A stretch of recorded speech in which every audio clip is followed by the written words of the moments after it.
welcome back. So we're going to focus on that matter.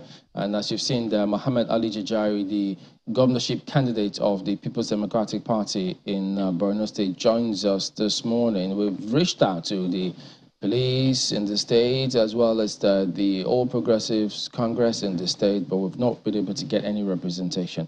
But we have heard at least narratives from the IGP on this matter. That happens to be the latest perspective from the IGP, the police, but we'll keep trying to see how we can get the other parties involved in this matter. But in the meantime, let's head to our studios in Maiduguri to get some perspectives on what transpired. Good morning, and thank you for joining us on the program here today. Well, it was a bit hazy for so many people to make perhaps sense of what transpired, especially when they got the narrative of the commission, the police public relations officer in the state. But now that the IGP has spoken, saying these matters are still being investigated, so quite a number of things playing out there. So if you could go ahead and tell us, from your perspective, what happened on the day? Thank you for having me.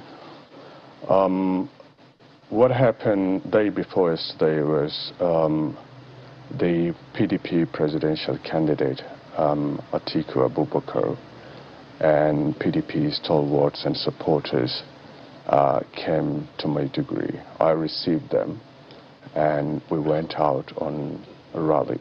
First of all, we were on our way going to the Shahus Palace, and from the Shahus Palace, we were supposed to go to the Ramat Square, where we'll hold our rally and start our campaign. On our way, there was a massive attack on our convoy. Cars were smashed, and people were injured, and a serious attack. In fact, there was a gunshot. I'm not sure if it was attached to the appointed at the presidential candidate or just on the air, but definitely there was a gunshot. And that is how we went to the Shahus Palace under that immense threat to peace and security. And from there, we went to the Ramat Square. And we actually have issued press release last month. Last month, we woke up in Maiduguri to two video trending in social media where the PDP state, the APC state chapter party chairman came out to openly say that they will kill or bury and they have to win elections. They must win elections. And one of the House of Assembly members also came out, corroborated the same message to people. And we issued press release telling Nigerians and especially security agencies that this is what is going on, that they should take measures. But nothing happened until day before yesterday when the presidential candidate arrived to Maiduguri, and they actually orchestrated what they have said on the social media.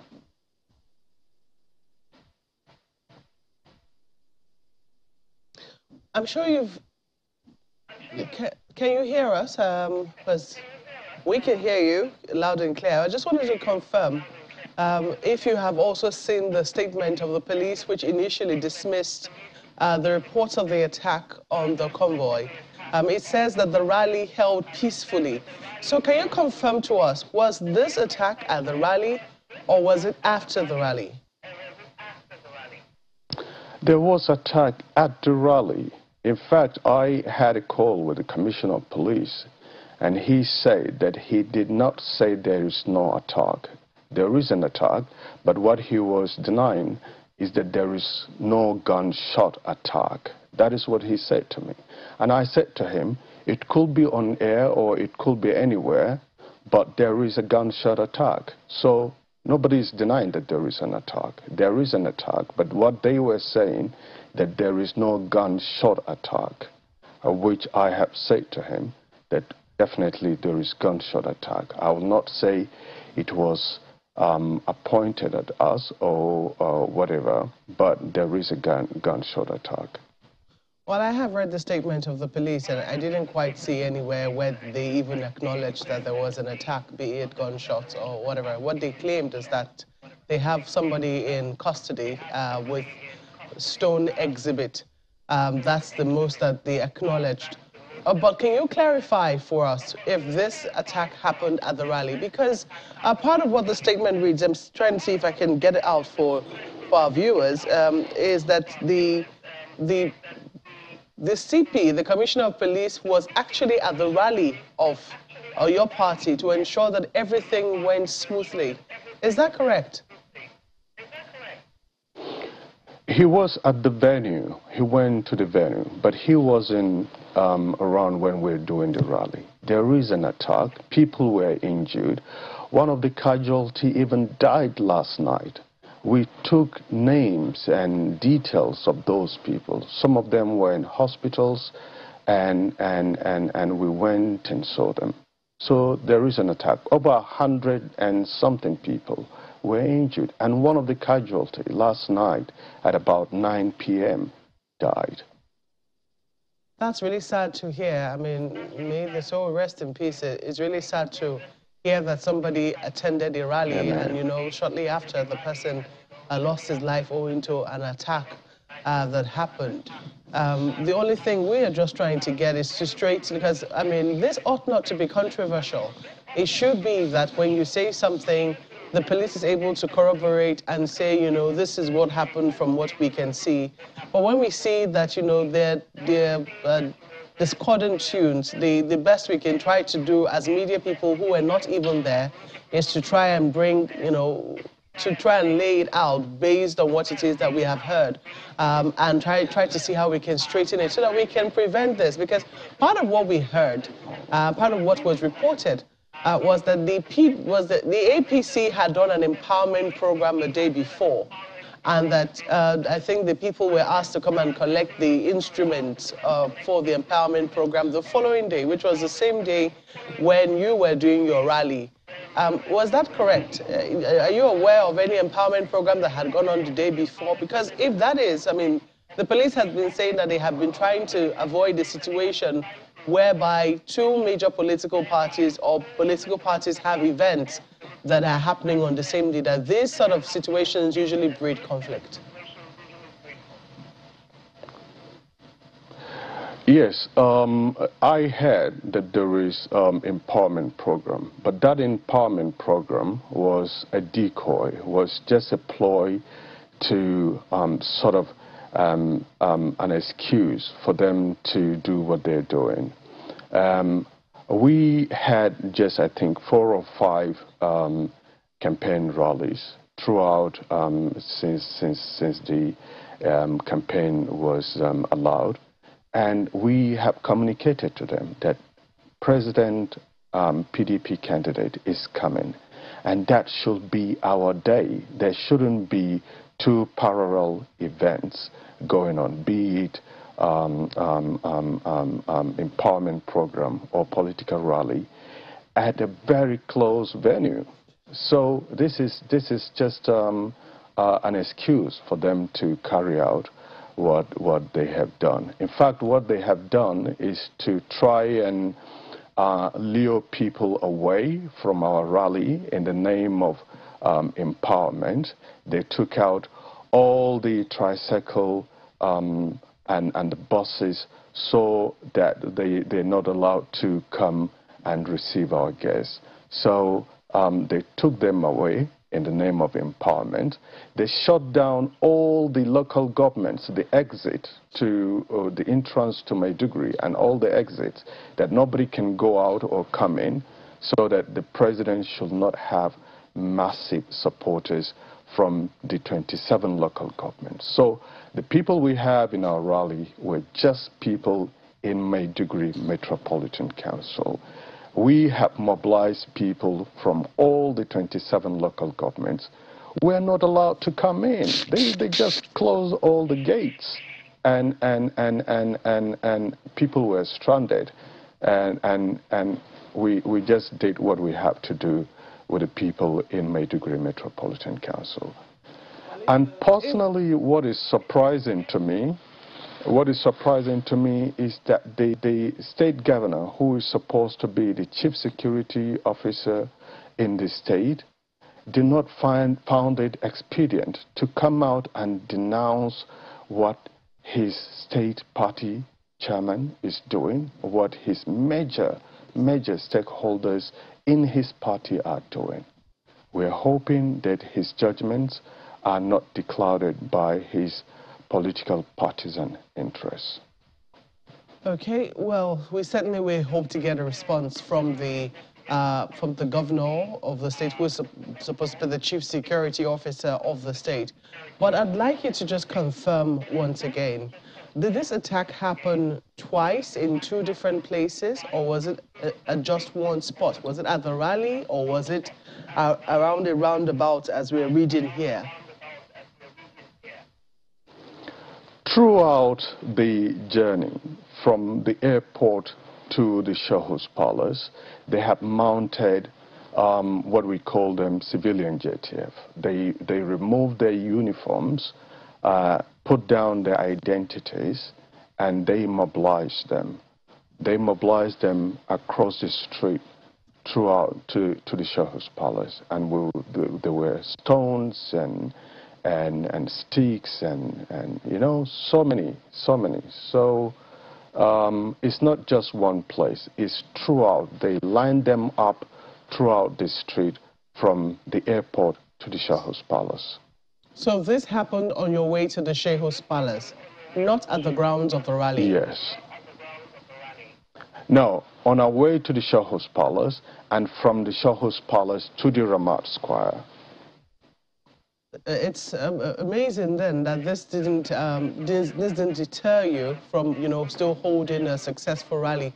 Because I imagine that you had the rally after your visit to the Shahus Palace. Is that correct? Yes, we had the rally after the Shahus Palace. Okay. At that point, were hundreds of people injured?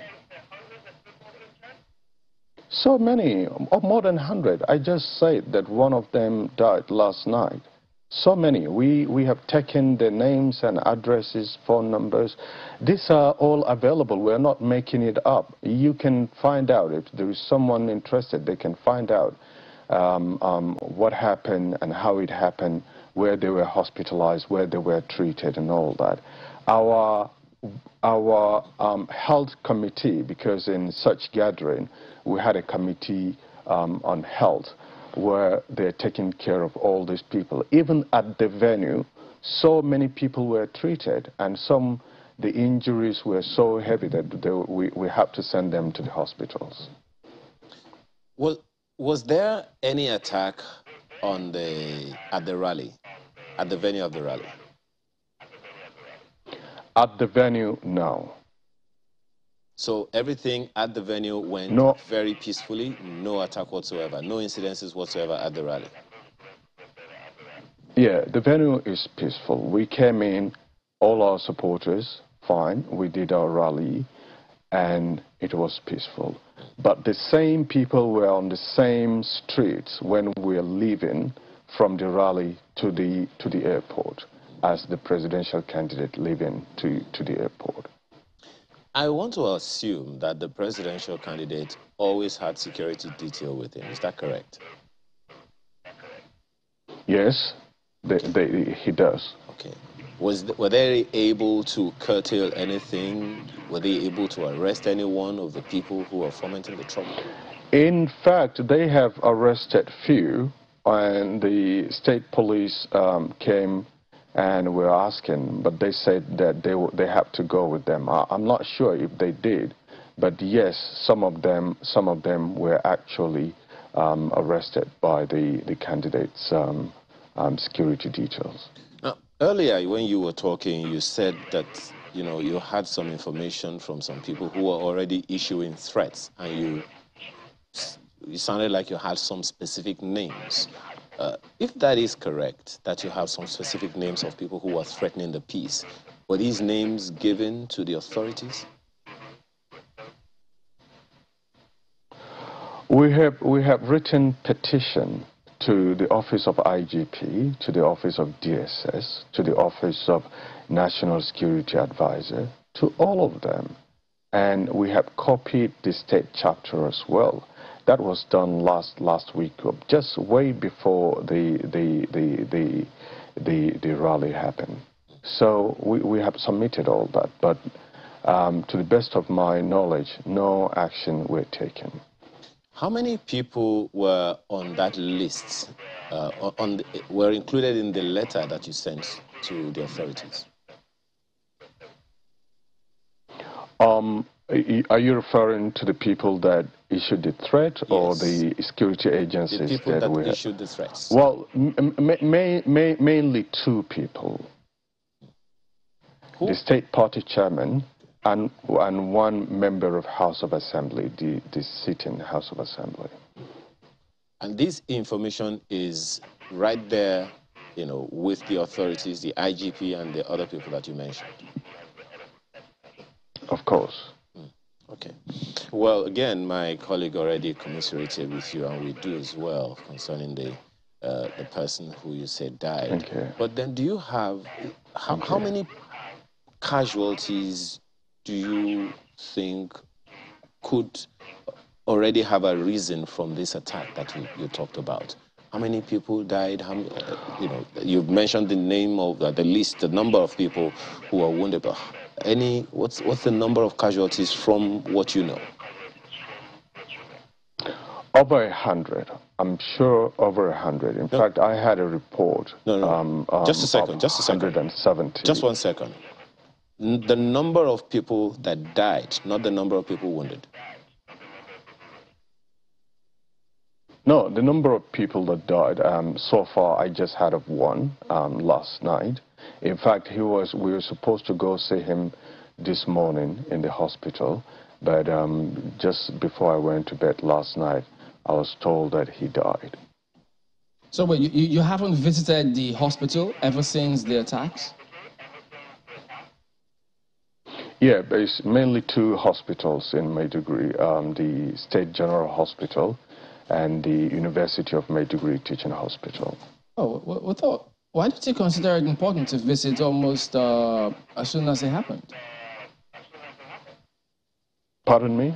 Why did you consider it important to visit almost as soon as it happened, as soon as they were in the hospital?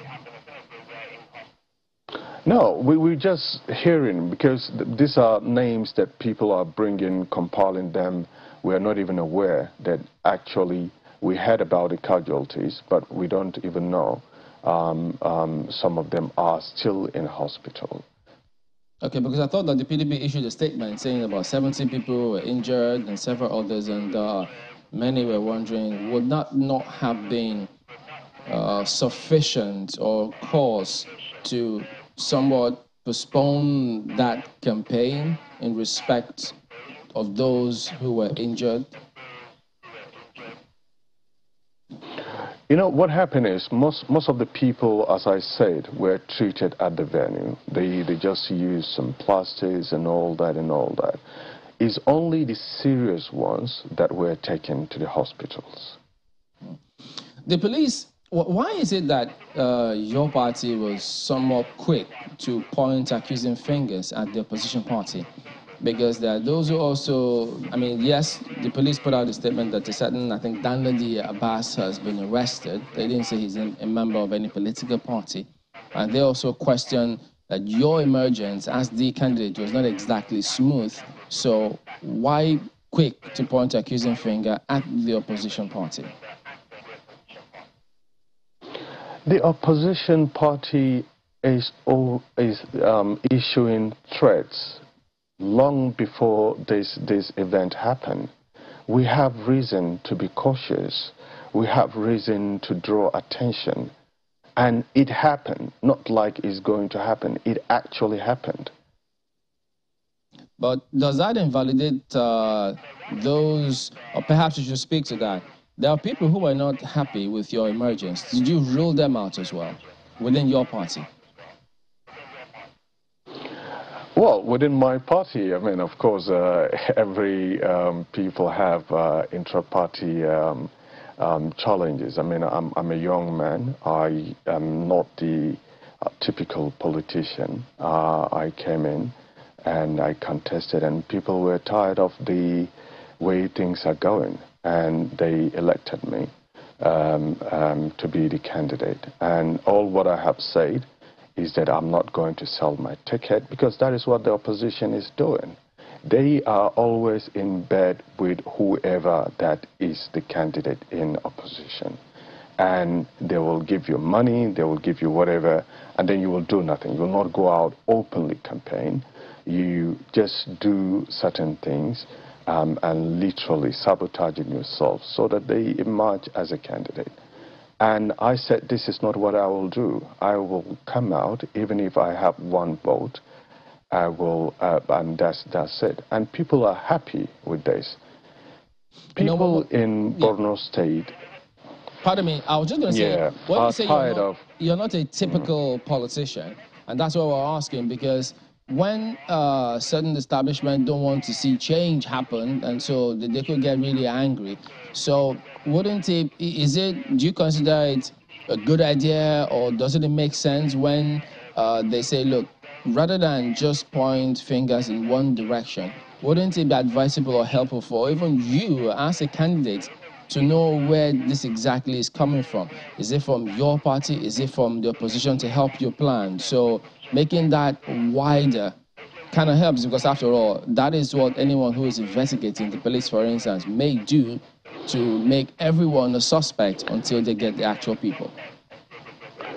In my party, yes, there were some sort of whatever before the primaries, but after the primaries, we are united PDP in my state. Anybody that is making suggestions or claims that we're not together now is false. I'm in a very good relationship with my then opponent that we run for primaries together. We came in the same plane to Maiduguri. He was at the rally. All his supporters, everyone, have rallied behind me. And within our party, we do not have any challenge at the moment. What is the procedure? It's coming from the opposition. Pardon me. What is the procedure for getting venues for rallies? Do you require permission, information from police, from government, and did you obtain any of those? How did that play out? It's a letter of notification. We have written to the state government to get where we can get the venue, which they have approved. The Ramad Square was approved. We then wrote letters to all the security agencies, police, DSS, civil defense, and the rest, that these rallies are going to take place. And that is all the notification that were required. All right, well, we're winding down now. The police have said that this matter is being investigated and that the spokesperson of the state police command may have been hasty in coming up with that statement. So has the police hierarchy reached out to you recently after that statement that they are investigating the matter? I was actually with the police commissioner yesterday after the press release by the PPRO, and what he said was that the PPRO misquoted him. The PPRO said there is no attack, but what the police commissioner meant was that there is no gunshot attack. No, I'm talking about after the Inspector General of Police spoke yesterday. No, after that, I'm not being reached out. Yeah. My good sir, I have been listening to your account, and for some of the things that you have said, it does sound to me that indeed there was an attack. You say so. The police now confirms that there was an attack. At least from what the police says, they have somebody in custody and they also have stones as exhibit. There's controversy on the type of attacks that took place. But if you also, if you also listen very carefully to the account that you have given, there is also, concern about the number of people. It's not like as if the number makes it any different. I mean, because really, at this point in our history, we should not be witnessing attacks on campaigns of other political parties. I mean, what we need to see is tolerance amongst political parties. But then there are questions as to whether or not the PDP, in your party, is exaggerating this to whip up sympathy. Because you say that you haven't been to the hospital, it is still people who are bringing names to you. So the question is, how are you able to ascertain that hundreds of people were injured? Because the initial number said 74. How do you know for sure that the number of people who you say were injured were truly in their hundreds? And how are you able to really confirm that the people who are bringing you these figures are not exaggerating because of some compensation they think that they might receive? I mean, to the best of my knowledge, we're not exaggerating. Nobody will exaggerate. I mean, not me, exaggerating number of casualties just to get some political gains. We already have the momentum. We do not need actually sympathy from that incident. The people of Borno are tired. The government, led by APC, are completely out of touch with people. They didn't do that in 2019. They didn't do that in 2015. It's this time that they're doing. So we actually do not need sympathy from this incident. What happened is account of what actually happened. Yeah, and I believe in investigative journalism. You haven't told me how you're confirming the numbers. How are you certain, if you haven't been to the hospital to ascertain for yourself or sent a committee there, as the case might be, that the number of people who were attacked or who were affected were actually in their hundreds? We have a health committee at the venue. Most of the people that were injured were treated at the venue. Most of them were just some wounds and some whatever. Most of them were treated at the venue. It's only few that were severe in pain that were taken to the hospital. And I was not even allowed for some reasons. They said it's not security-wise for me to even go out. But I was just getting ready because we don't even know where some of the injured people were taken. So we're trying to know exactly where they are and how they are and all that before we go, only for us to hear one of them that was severely injured died yesterday. All right, well, we have to anchor at that point. Mohammed Ali Jajari, PDP governorship candidate for Borno State. Thank you for coming on, and we wish you all the best. Thank you for having me. Well, the police have said they are investigating the matter, so it will be of huge importance for them to make that as swift as possible, because we do not want to see any such thing as reprisals or any of such attacks on any campaign, any procession of any political party in any state at any time for any reason whatsoever, because we need a peaceful election right from the process up until the conclusion of the elections. We will be back in just a moment. Stay with us.